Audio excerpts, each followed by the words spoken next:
చంద్రబాబు నాయుడు గారు అల్లుడుగా, అలాగే నందమూరి తారక రామారావు గారు ఒక తెలుగువారి గుండె చప్పుడుగా ఆయన తీసుకున్న నిర్ణయాలు కానివ్వండి, ఆయన సినీ జీవిత చరిత్ర కానివ్వండి, రాజకీయం గురించి కానివ్వండి, ఏం చెప్తారు? ఎన్టీ రామారావు గారు ఎన్టీ రామారావు గారు ఆయన కారణ జన్ముడు. ఆంధ్రుడిగా మనం చెప్పుకుంటే ఎంతో గర్వకారణం. ఆయనతో ఇన్స్పిరేషన్తో, స్ఫూర్తితో యువత కష్టే ఫలి, కృషితో నాస్తి దుర్భిక్షం. అలాంటి మహానుభావుడు, అతని జాతి పురుషుడు. అతని కులం కానీ మతం కానీ అట్లాంటివి లేవు.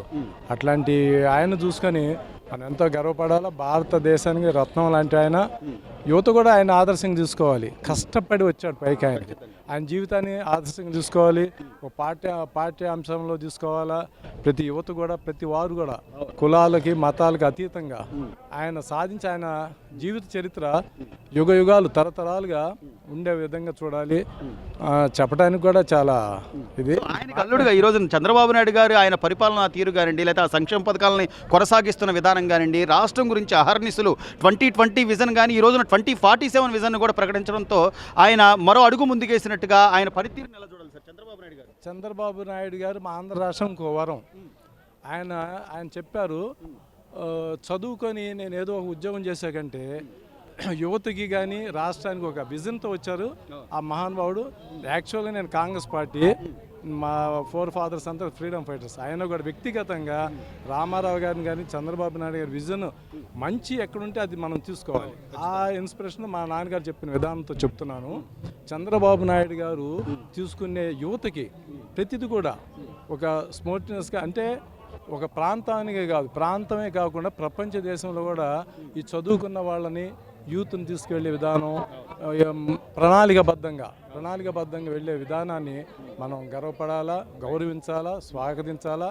యువత కూడా ఆయన్ని కూడా ఆదర్శంగా, ఆయన కూడా కష్టపడి పైకి వచ్చాడు చంద్రబాబు నాయుడు గారు. ఎన్టీ రామారావు గారు అల్లుడిగా చూడకూడదు. ఒక అడ్మినిస్ట్రేటరు, మనం ఏ పార్టీ అయినా కావచ్చు, ఒక మంచి ముఖ్యమంత్రి ఈ ఆంధ్ర రాష్ట్రానికి యువతను చూసుకొని ఒక ప్రణాళికబద్ధంగా అన్ని రంగాల్లో కూడా, ఇటు మీరు వ్యవసాయం చూసుకోండి, ఎన్ని రంగాలు చూసుకున్నా కూడా మనం చేసుకుంటే ఆయన వెళ్ళిన దానికి అభినందించాలా. ఆయన నిండు నూరేళ్లు ఆయురారోగ్యాలతో ఉండాలని మనం ఆశీర్వదించాలి. పార్టీల పరంగా కాదు, కులాల పరంగా కాదు, ఈ రోజున ప్రతి తెలుగువాడు, ఖండాంతరాల అవతల ఉన్న ఏ తెలుగువాడైనా సరే నందమూరి తారక రామారావు గారికి భారతరత్న ఇవ్వాలి అనేది ఏకైక లక్ష్యంగా ఈ రోజున ప్రతి ఒక్కరు డిమాండ్ చేస్తున్న నేపథ్యం. దీని మీద మీరు ఏమంటారు? డెఫినెట్గా ఇవ్వాలి. ఎందుకంటే తెలుగువాడికి అని కాదు, మహాపురుషుడు మనకు తెలుగువాడికి ఇవ్వాలంటాం కాదు. ఒక జాతి రత్నాన్ని, అది ఎక్కడున్న కోహినూరు రోజు ఏ ప్రాంతంలో దానికి విలువ ఉంటుంది కదా, అట్లా ఎన్టీ రామారావు గారు ఎక్కడున్నా విలువ గల్లవని విలువ కట్టి ఇవ్వాలా. భారత రత్నే కాదు, ఇంకెన్ని రత్నాలు ఇచ్చినా చాలా తక్కువగా అనిపిస్తుంది. వ్యక్తిగతంగా కాదు, అందరి అభిప్రాయం కూడా. ఇవాళ యువత కూడా వీళ్ళని జీవితాలను ఆదర్శంగా తీసుకొని ముందుకు వెళ్ళాలా. మనం ఆంధ్రలో కూడా ప్రపంచ దేశాల ఖండాంతరాల్లో ఒక విజన్గా వెళ్ళడానికి చేసే కృషి చంద్రబాబు నాయుడు గారిని అభినందిస్తూ, ఆయన నిండు నూరేళ్లు ఆయన ఆయురారోగ్యాలతో ఉండాలని మనం కోరుకుంటూ, ప్రతి యువత కూడా ముందుకు నడవాలని నేను కోరుకున్నా. సార్, ఈ రోజున వజ్రోత్సవాల్లో పాల్గొనడం, ఇంత అంటే అశేష ప్రజానీకం తల రావడం కానీ వీటన్నిటిని ఎలా చూడాలి? కుటుంబంతో సహా వచ్చారు, ఏం చెప్తారు? ఇవాళ ఎన్టీఆర్ వజ్రోత్సవాలు కారణంగా విజయవాడలో జరుగుతున్నాయి, అనగరంగా వైభవంగా జరుగుతున్నాయి. మరి ఈరోజు ఎన్టీఆర్ అంటే మనకి రాముడు, శ్రీకృష్ణుడు, ఆ దేవుడితో సమానంగా మనం ఎన్టీఆర్ని భావిస్తూ ఉంటాం. మరి ఆ మహానుభావుడి వజ్రోత్సవాల కారణంగా ఈరోజు మేము అంతా కుటుంబ సమేతంగా రావడం జరిగింది. చాలా గర్వకారణంగా ఉంది ఒక తెలుగువాడిగా మన ఈ యొక్క ఎన్టీఆర్ వజ్రోత్సవం జరుపుకోవటం.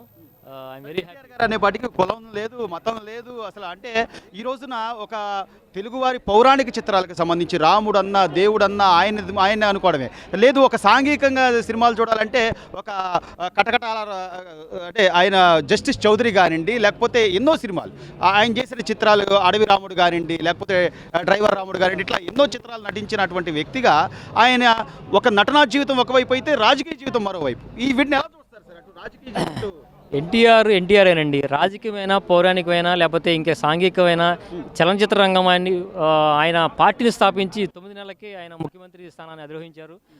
రాజకీయమైన, సినిమా జీవితమైనా ఆయన ఒక ఛాలెంజింగ్గా తీసుకొని ఆయన ఏ రంగం అయినా ముందుకెళ్ళడానికి ఆయన మనం ఆదర్శంగా తీసుకోవాలి ఎన్టీఆర్ గారిని. ఎన్టీఆర్ గారికి భారతరత్న ఇవ్వాలనేది అది ఎప్పటి నుంచో డిమాండ్ నడుస్తూ ఉంది. దానికి భారత ప్రభుత్వం కానీ లేకపోతే రాష్ట్ర ప్రభుత్వాలు కానీ పెద్దగా ఆలోచించాల్సిన అవసరం అయితే లేదు నాకు తెలిసి. ఆయనకి యునానిమస్గా భారతరత్నాన్ని ప్రకటించాలి. ఇప్పటికే చాలా ఆలస్యమైంది. భారతరత్న ఎన్టీఆర్ గారికి ప్రకటించడం అనేది ఇప్పటికి చాలా లేట్ అయింది.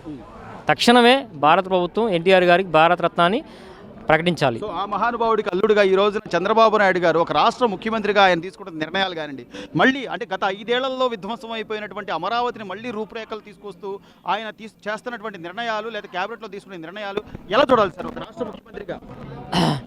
గత 5 సంవత్సరాల్లో చాలా విధ్వంసం జరిగింది. ఆంధ్ర రాష్ట్ర ప్రభుత్వం అది ఏంటి అనేది అమరావతి పూర్తిగా నిర్వీర్యం అయిపోయింది. మరి ఈ తరుణంలో మనకి గత 6 మాసాల నుంచి కూడా చాలా అభివృద్ధి పనులు జరుగుతూ ఉన్నాయి ఆంధ్రప్రదేశ్ రాష్ట్రంలో.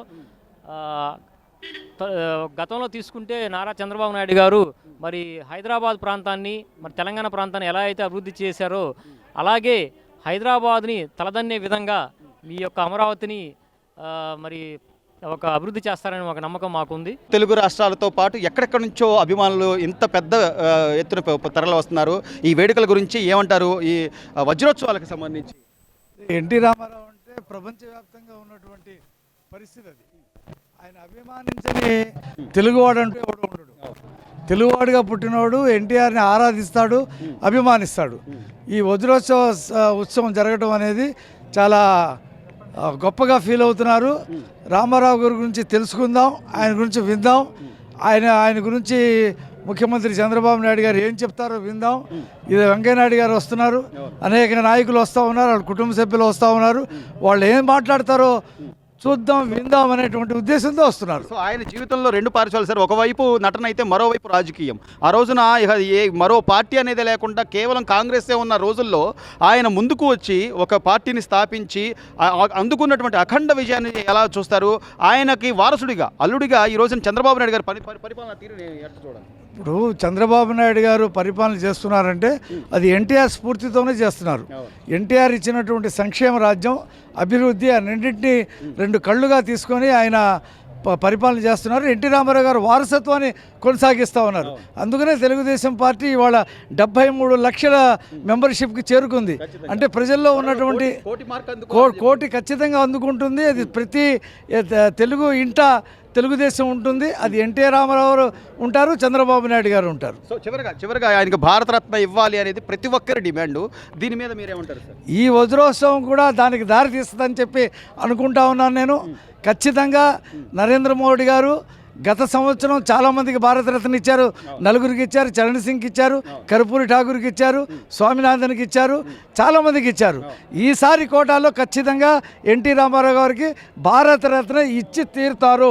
పైగా మేము సంకీర్ణంలో ఉన్నాం. తెలుగుదేశం ప్రభుత్వం కేంద్రంలో రాష్ట్రంలో సంకీర్ణంలో ఉంది కాబట్టి ఎన్టీఆర్కి ఈసారి భారతరత్న ఖచ్చితంగా వచ్చి తీరుతుంది. అయితే మూర్ఖులు ఉన్నారో ఏదో ఎన్టీఆర్ గారికి వెన్ను పోటు పొడిచారు లేకపోతే ఏదైతే చెప్పుకునే వాళ్ళకి ఈ భారతరత్నతో ఒక చెక్ పెట్టినట్టు అవుద్దంటారా? అంటే వారసుడిగా ఆయనకు అల్లుడు అంటే కొడుకు మాత్రమే వారసుడు కాదు సార్. ఆ రోజున కుటుంబంలో ఎవరున్నా కూడా వారసులే. ఒక పక్క కొడుకు మంత్రిగా ఉన్న ఎమ్మెల్యేగా ఉన్నారు, మరోవైపు పురంధరేశ్వరి గారు ఒక పార్టీకే అధ్యక్షురాలుగా ఉన్నారు. ఈ నేపథ్యంలో ఇలా చెప్పుకునే మూర్ఖులు కానీ లేకపోతే వాళ్ళని అవివేకవంతులు అనాలి, అలాంటి వాళ్ళకి ఏం చెప్తారు సార్? వాళ్ళు చరిత్రలు ఇప్పుడు కాదండి, ఎప్పుడు ఉన్నారు. గాంధీని వ్యతిరేకించిన వాళ్ళు ఉన్నారు, ఏమండి కృష్ణుని వ్యతిరేకించిన వాళ్ళు ఉన్నారు, రాముడిని వ్యతిరేకించిన వాళ్ళు ఉన్నారు, యేసు ప్రభుని వ్యతిరేకించిన వాళ్ళు ఉన్నారు, మొహమ్మద్ ప్రవక్తను వ్యతిరేకించిన వాళ్ళు ఉంటారు. కాబట్టి అలాగే చంద్రబాబు నాయుడు గారు కూడా వ్యతిరేకించిన వాళ్ళు ఉంటారు. మళ్ళీ వాళ్ళ స్ట్రైక్ రేట్ చూడండి, 164 సీట్లు. ఈ 5 నెలల్లో జగన్మోహన్ రెడ్డి 5 సంవత్సరాలు చేయలేని పనులు చంద్రబాబు నాయుడు గారు చేసి చూపిస్తూ ఉన్నాడు. కాబట్టి ఈ ప్రభుత్వం కనీసం 20-30 సంవత్సరాలు అధికారంలో ఉండే రకంగా బాటలు వేస్తూ ఉన్నాడు, సంక్షేమం చేస్తూ ఉన్నాడు. ఖచ్చితంగా దీన్ని ముందుకు తీసుకెళ్తాడు. Thank you.